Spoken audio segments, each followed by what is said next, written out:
संदेश जो रब है वही राम है। हमने वारिस गुण प्रकाश पढ़ी है। औघट शाह ने यह कहा है, नारायण का अंत न पाया माला जपका की। राम मिलन की भी सुन औघट पहले गुरु को चीन। दया गुरु की दिन दूनी और गुरु न छोड़े साथ। गुरु बसे संसार में और गुरु हमारे पास। जाप जोग तप सीरत से निर्गुण हुआ न कोई।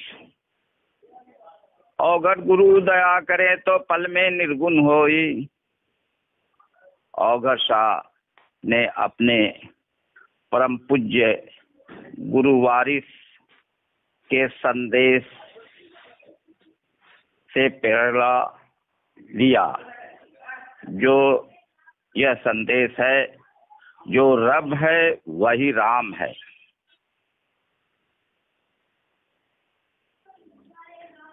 औघट बाजे राम के बाजन सुन लो, शीश झुकाओ। आसन मारो, शब्द को साधो, मन से ध्यान लगाओ। काया की ममता तजो और अपनी सुध बिसराओ। मोहन मुरली आन सुनाए, ऐसा ध्यान जमाओ। उक्त दोनों दोहे जो अनहद नाद से संबंधित हैं, उनको केवल पढ़ने से समझ में नहीं आएगा, बल्कि उन पर विचार विमर्श करें। जिनके हृदय के कान खुले हैं वही इसको समझ सकते हैं। हृदय के कान द्वारा अनहद नाद सुनाई देता है और जिसको अनहद नाद सुनाई देता है वह उक्त दोहे को समझता है और वह ज्ञान मार्ग या ज्ञान योग को भी समझता है। ज्ञान योग द्वारा अनहद नाद का ज्ञान प्राप्त होता है, जो आध्यात्म का विषय है। कबीरदास, बाबा गुरु नानक दास, राधा स्वामी आदि गुरुओं ने अनहद नाद की शिक्षा दिया है। पाखंड, भोग विलास, स्वार्थ एवं चमत्कार का विरोध सतगुरुओं ने किया है। उन्होंने सत का ज्ञान दिया है। मन को आत्मा में स्थित करना ही योग की प्रकाष्ठा है।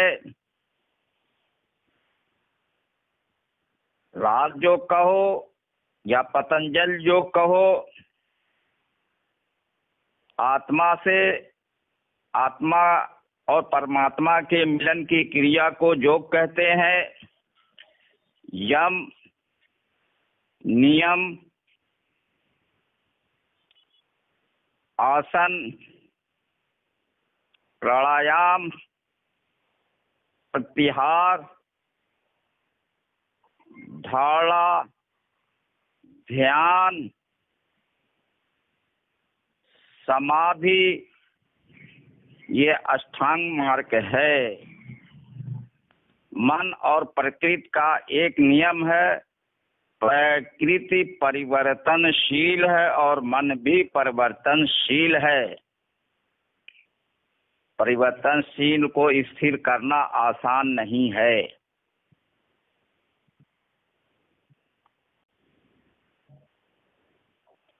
वैज्ञानिकों ने प्रकृति की खोज किया है, जबकि योगियों ने मन की साधना किया है।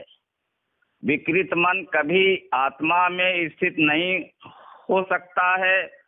मन में वासना के विचार उठते हैं, मन में प्रपंच के विचार उठते हैं।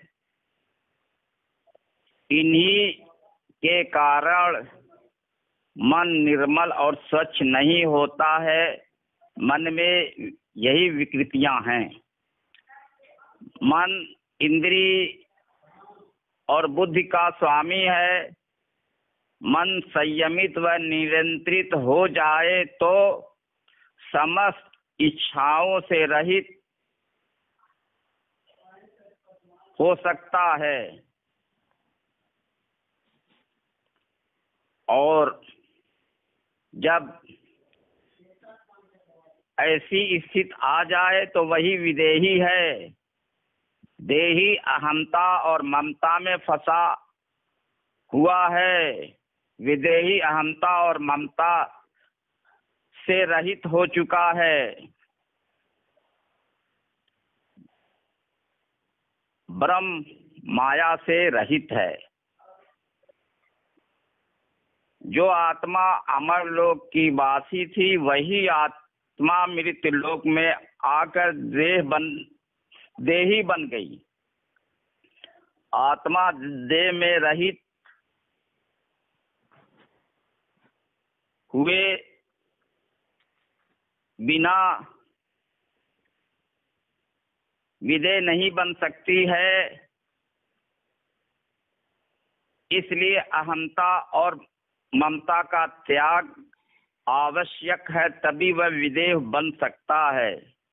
शासक वर्ग के लिए अष्टावक्र और राजा जनक के संवाद महत्वपूर्ण हैं। जब शासक वर्ग पाखंडियों और चमत्कारियों से प्रभावित हो जाएगा तो जनता का क्या हाल होगा।